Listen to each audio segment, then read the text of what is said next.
The morning fog clung to the rolling hills near Leisy, thick and impenetrable, as if the world itself were holding its breath. Captain Lamison peered over the turret of his Sherman tank, the cold steel biting through his gloves. Somewhere in the distance, muffled sounds of engines rumbled, barely distinguishable from the rustle of wind through autumn leaves. The 4th Armored Division had moved fast across northern France, a blur of wheels, tracks, and dust, but now there was a pause, a pregnant silence, pregnant with danger. And in that silence, Lamison sensed it, the approach of something far deadlier than the fog itself. Panther tanks, the fearsome pride of the German Wehrmacht, were moving into position. Their reputations alone could freeze the hearts of many men, but Lamison's crew had trained relentlessly for this. They knew that survival would depend not on armor or firepower, but on discipline, teamwork, and sheer nerve. As the first shrouded outlines of the German armored column crept closer, Lamison felt the hair on the back of his neck rise. He had heard the stories, Panthers with sloped armor capable of turning the Sherman shells into harmless sparks, engines purring like predators ready to strike. But stories alone could not prepare a man for the sight of a dozen of these machines slipping silently through the fog, their crews often barely trained, yet dangerously determined. Lamison signaled his crew to hold positions, to trust in the drills they had repeated hundreds of times in the sun-drenched fields of training camps. Outside, the mist hid everything, yet Lamison could almost hear the faint, ominous whispers of a confrontation that might define the next few hours or days. The question loomed: would the Sherman crew's preparation be enough to meet the Panther threat, or was this fog the veil of their doom? Patton's advance across France had been a marvel of audacity. The Third Army moved like a juggernaut, lightning fast, swallowing miles of road, towns, and villages in a matter of hours. Yet the very speed that had become its hallmark was now a double-edged sword. Fuel trucks strained to keep up, roads were clogged with supply convoys, and bridges strained under the weight of armored columns. Lamison and his men knew that despite their careful planning, a single miscalculation could leave them stranded, sitting targets for a foe whose mechanical monsters were capable of destroying a Sherman at hundreds of yards. The larger reality of war was never far from thought. The Germans were desperate, and desperation was a dangerous opponent. Patton's orders had been clear: push forward, exploit gaps, strike fast, but even he could not guarantee that every tank would find its way to safety. And in the midst of this uncertainty, Lamison realized that human skill and decisiveness were the only shields standing between life and death. Meanwhile, deep in their hastily established command posts, German officers were marshalling their forces for a counteroffensive. The 5th Panzer Army, under the strained command structures of September 1944, had been cobbled together from disparate units, veterans, exhausted from months of retreat, raw conscripts with barely a week of tank training, and even Luftwaffe and naval personnel pressed into armored service. The Panthers themselves were formidable on paper, but mechanical failures were common, and coordination among crews who had never worked together was an uncertain variable. Orders were shouted over the hiss of engines and the crackle of radios. Strategies drafted on maps were being tested against the harsh reality of fog-shrouded terrain. Confidence among the Germans ran high, but it was fragile, built on the notion of superior machinery rather than assured skill. Little did they know they were about to face a foe whose strength lay not in tanks, but in doctrine, preparation, and cohesion. Captain Lamison's tank commander instincts sharpened as he scanned the horizon. Each shadow in the fog might be friend or foe. Each rumble of tracked steel could herald disaster. He recalled Tiger Jackwood's leadership philosophy, drilled into every officer of the 4th Armored Division. Machines can be replaced. Men, trained and disciplined, win wars. The Sherman crews under his command had spent months learning to coordinate movements, maintain constant communication, and fight as a unit. Alone, a Sherman was vulnerable, but together, they were a network of lethal precision, capable of turning even the most technologically superior threat into a tactical puzzle to be solved. And yet, as the distant silhouettes drew nearer, a silent tension gripped Lamison and his men. The first shots were still to come, and no preparation could guarantee who would survive that opening salvo. Patton's spearhead, though legendary for its velocity, was not invulnerable. Logistics strained under the weight of rapid advancement. Fuel shortages from Operation Market Garden had left units dangerously stretched. Columns halted for hours, waiting for resupply, and every delay risked giving the Germans precious time to consolidate and strike. Lamison watched the hills, aware that even a minor Mistapan engine sputtering, a crew panicking could cascade into catastrophe. Meanwhile, across the misty fields, the Germans continued to assemble. Their overconfidence was palpable, each commander assured of the Panther's invincibility, unaware that in the coming clash, human factors would eclipse machinery. Lamison adjusted his scope, heart steadying, mind calculating. The fog of war had descended in both literal and figurative senses, hiding death and opportunity in equal measure. By mid-morning, the first faint outlines of tanks emerged from the haze, and the tension became almost unbearable. Lamison's men readied their guns, double-checked radios, and waited for the orders that could decide the fate of their sector. Nearby, artillery observers whispered coordinates into field telephones, and messengers ran along tracks to relay last-minute intelligence. The Germans were massing in force, but how would these hastily trained crews react when faced with veterans who moved like clockwork, each decision synchronized to perfection? Lamison clenched his gloves tighter. Somewhere in the fog, Panther engines purred, signaling the imminent clash, and as he peered into the gray veil, he couldn't shake the sense that the first few minutes would set the tone for everything to come. At that moment, a distant, metallic roar cut through the mist. Lamison froze. The sound was unmistakable. The first Panthers had broken through the outer screening positions. Their appearance, sudden and menacing, was enough to make even hardened men pause. Lamison's fingers hovered over the firing controls. His heart beat faster, yet his mind remained clear. They had trained for this, drilled for scenarios like this, and now the test of all that preparation was at hand. Across the fields, unseen by most history, was about to be made. Would the Sherman crews hold the line against overwhelming force? Or was this the beginning of a nightmare from which the 4th Armored Division might not emerge unscathed? If you're enjoying this story, make sure to click subscribe and like the video. It helps more people discover this incredible history. The fog thickened as dawn gave way to morning, wrapping the undulating hills near Leisy in a blanket of uncertainty. Through this veil, the rumble of Panther tanks grew louder, their silhouettes looming like predators in the mist. German crews, many pulled from infantry, Luftwaffe, and even naval units, fumbled with controls, radios, and hatchlights. Their orders were clear. Strike swiftly, smash the American spearhead, and slow Patton's relentless advance. Yet clarity on paper rarely translated to effectiveness in the chaos of battle. Engine stalls, misaligned sights, and inexperienced coordination plagued the Panther formations as they moved forward.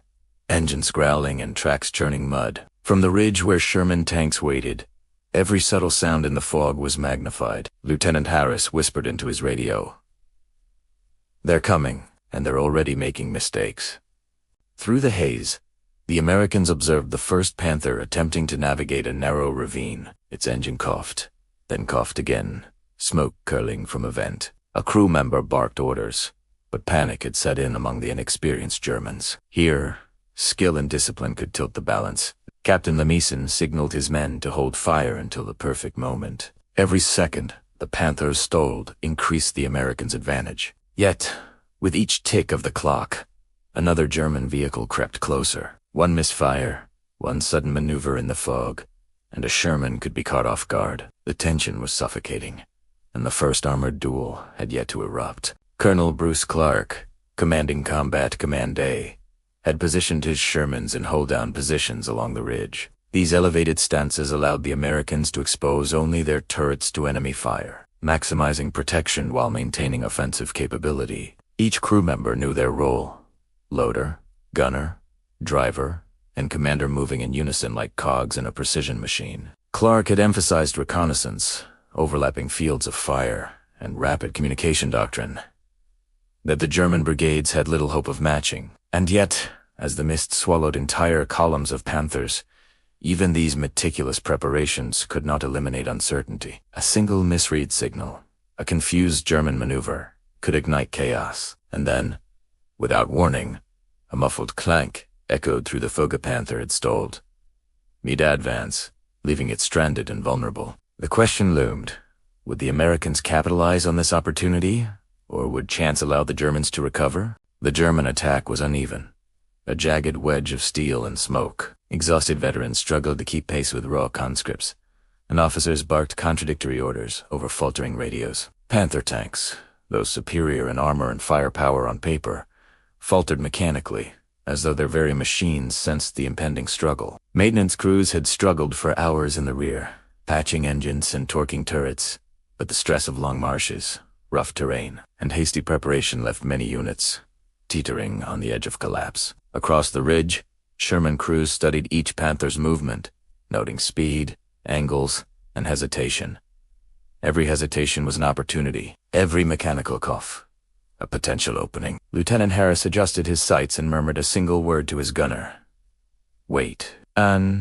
What? Visibility remained minimal. Fog swallowed sound and distorted depth, leaving even seasoned tankers guessing distances. German commanders tried to push their units in a cohesive wedge, but coordination broke down almost immediately. Some tanks veered left, others right.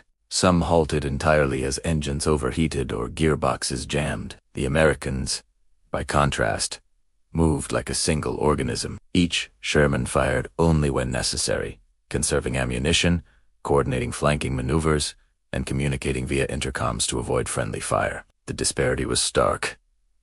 Mechanical superiority meant little when human skill, communication, and teamwork dominated the battlefield. Yet, despite all preparation, the fog was an equalizer, hiding threats and shaping the unpredictable dance of war. A sudden, sharp, metallic screech rang out, the unmistakable sound of tracks grinding on mud, as a Panther lurched sideways and blocked the path of its comrades. Could the Americans exploit this chaos in time?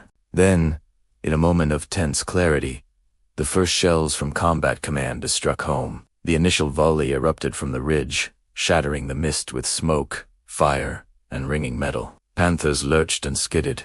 One vehicle rocked violently as a round penetrated its armor. German crews panicked, fumbling to return fire, and the fog turned the battlefield into a surreal, staccato nightmare of blurred movement and deafening roars. Yet the battle was far from decided. Across the ravines and broken fields, other Panthers advanced, some stalled, others moving with alarming speed. The Americans were outnumbered, outgunned on paper, yet they held a disciplined line, each action calculated to exploit the Germans' inexperience. Lieutenant Harris's heart pounded, aware that one wrong move could annihilate his tank, yet knowing that hesitation could cost more. A deafening crash echoed through the fog as one Panther fell off a muddy embankment.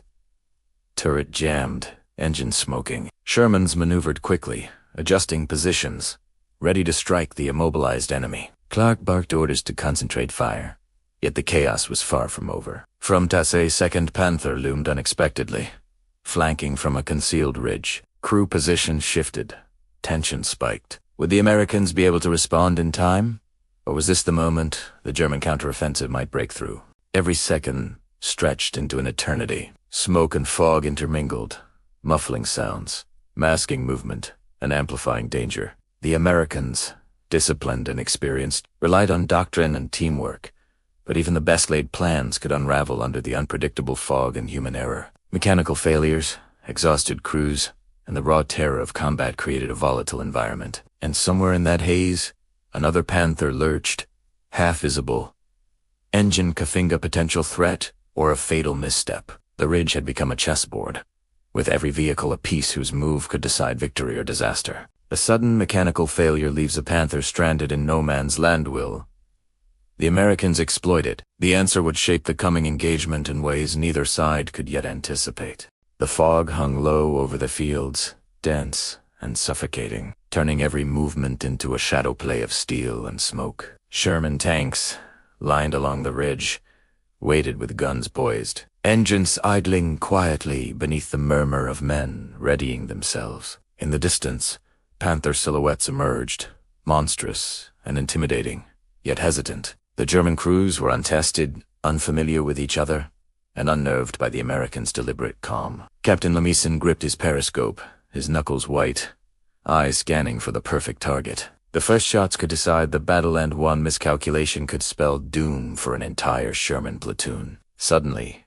through the mist, the first Panther rolled into view, its 75mm gun trained forward. Lameson's gunner steadied, heart thudding, fingers frozen over the trigger as the monster approached point-blank range. Could a single Sherman withstand the full force of a Panther in such a direct encounter? The opening salvo erupted with precise coordination. Sherman shells slammed into the advancing Panther, striking weak spots while the hold-down positions minimized American vulnerability. Smoke curled around tanks as rounds impacted, throwing sparks and metal fragments into the morning fog. German crews scrambled, many firing blindly, their inexperienced eyes misjudging distances. One Panther lurched, tracks grinding in the mud as it attempted to correct course, but its turret jammed, leaving it a stationary target. Lameson's crew acted like clockwork, each roll executed flawlessly. The disparity was staggering. Mechanically superior Panthers hampered by human error against Shermans whose real advantage was training and teamwork. Across the battlefield, tanks maneuvered, fired, and repositioned in a deadly dance, each move a calculated risk. And yet, the fog was a constant menace. Every shadow could conceal a Panther poised to strike, and every sound could signal a sudden ambush. Colonel Bruce Clark's orders echoed through the intercoms.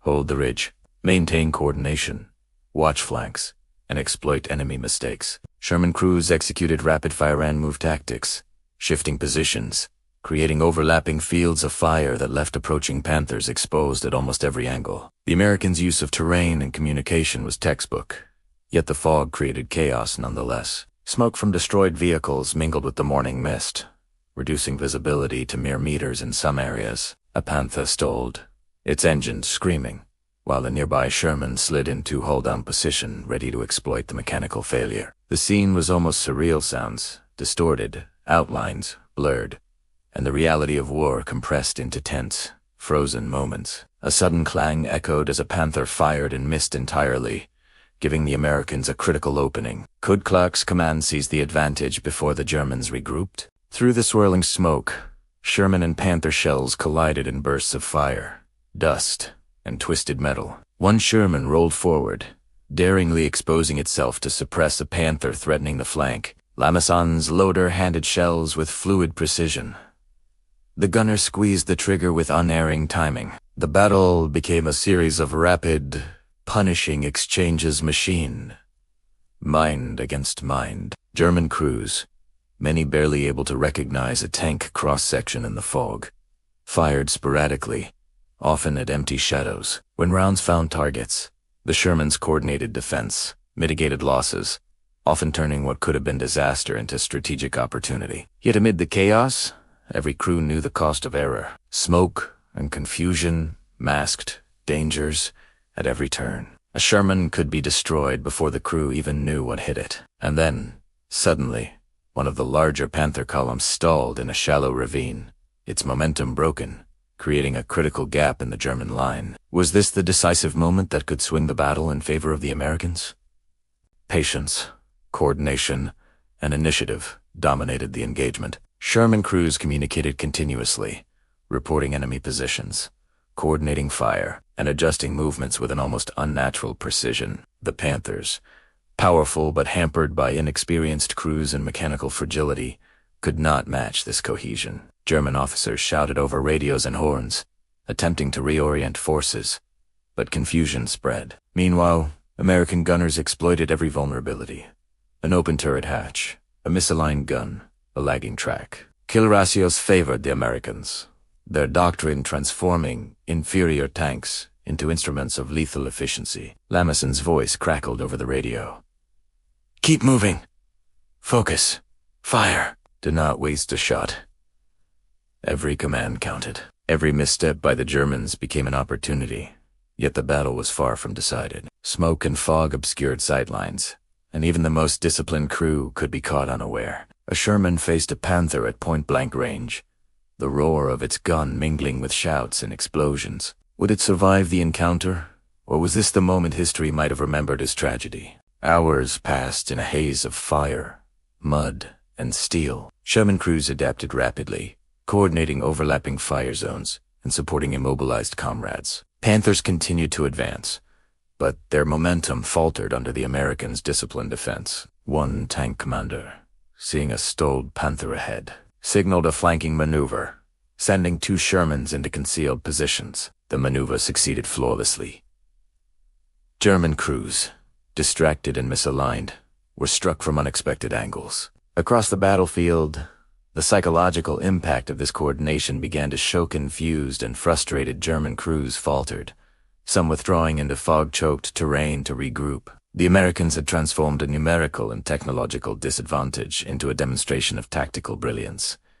Yet victory was far from assured. The next hour could still bring disaster if a single Panther regained its initiative. Smoke and confusion engulfed the Ridgewood-Clark's command adapt fast enough to maintain the advantage. As the day wore on, the tide began to favor the Americans decisively. Panther tanks, once symbols of unstoppable might, lay stranded, jammed, or destroyed by coordinated fire. Sherman crews, disciplined and relentless, had exploited every mistake, every lapse in German coordination. One by one, the enemy's assault faltered, disorganized and slowed by terrain, mechanical failures, and poor communication. A column of Panthers stalled in a shallow ravine, vulnerable and exposed. The American gunners took careful aim, firing in measured bursts that shattered engines and twisted turrets. Victory, once uncertain, began to crystallize, but even in this moment, the ridge remained a dangerous place. Fog could conceal a hidden threat.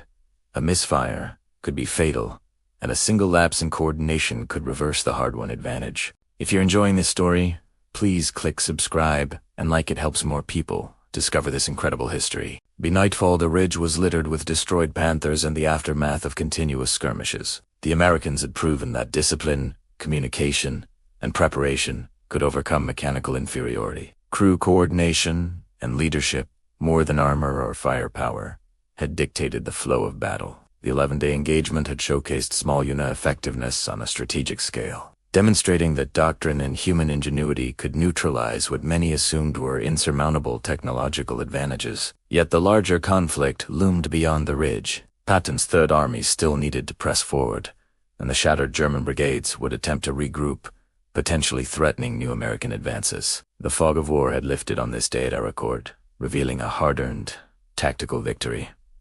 But questions lingered. How would the Germans recover? Could the Americans continue to exploit these lessons as they pushed into the heart of occupied France? The story of Aracourt was far from over. The morning after the final skirmishes, the fields around Aracourt lay quiet, scarred by the smoke and detritus of 11 relentless days of combat. Sherman tanks, battered but operational, rested along the ridge, their crews emerging cautiously to survey the damage. The Germans' once feared Panther tanks were reduced to twisted wrecks, their blackened hulks scattered across the terrain like discarded monuments to mechanical pride. The aftermath was stark. Roughly 200 German vehicles destroyed, against 48 American losses, a lopsided tally that belied the ferocity of the battle. Survivors on both sides wandered the muddy fields, exhausted, dazed, and in some cases, yet the numbers alone could not capture the story. This was a victory not of superior machines, but of superior preparation, training, and human ingenuity. Captain Lumison walked among his men, inspecting tracks, discussing maneuvers, and offering quiet congratulations. The Shermans, often underestimated by German intelligence, had demonstrated that discipline and doctrine could turn technological inferiority into tactical dominance. Crews had fired with precision, moved as units, and adapted continuously to the shifting chaos of fog, smoke, and unexpected mechanical failures. Each engagement had been a test not only of skill but of nerve in the minds of Lamison and his officers. One lesson stood clear.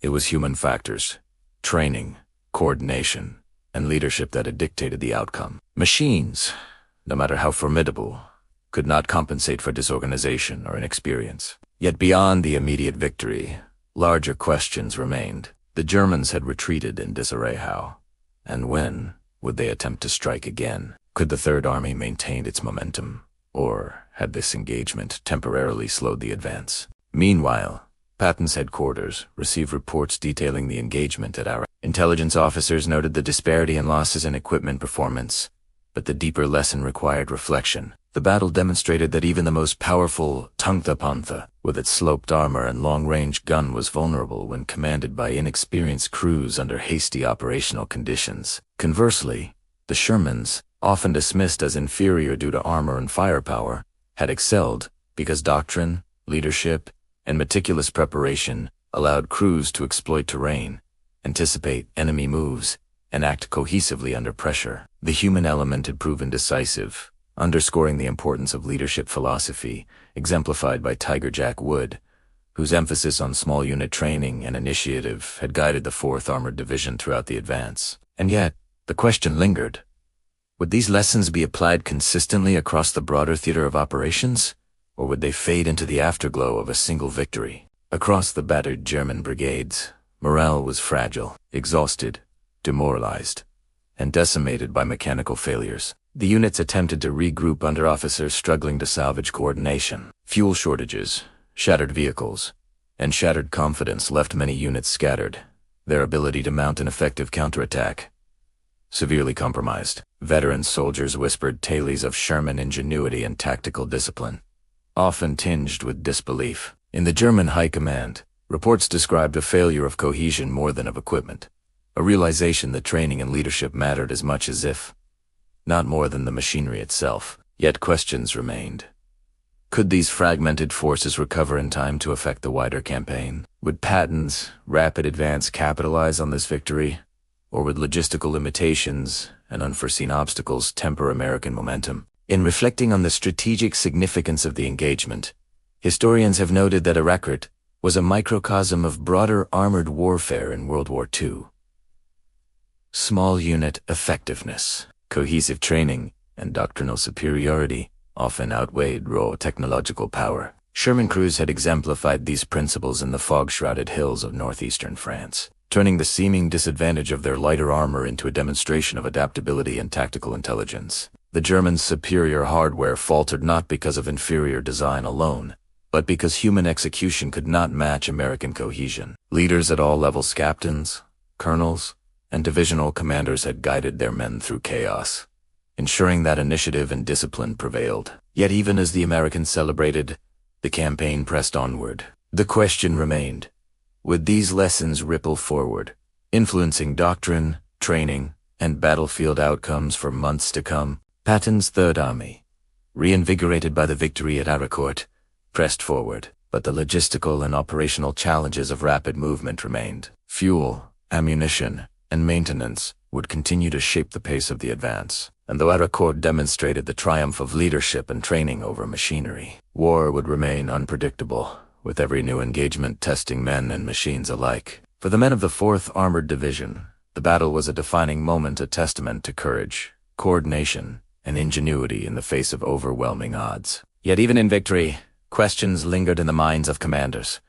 How would the Germans regroup for future engagements? Could the Americans maintain the initiative as their lines extended deeper into enemy territory? And most importantly, how would history remember the quiet heroes of Aracourt, whose skill and bravery had turned steel and smoke into a triumph of human determination?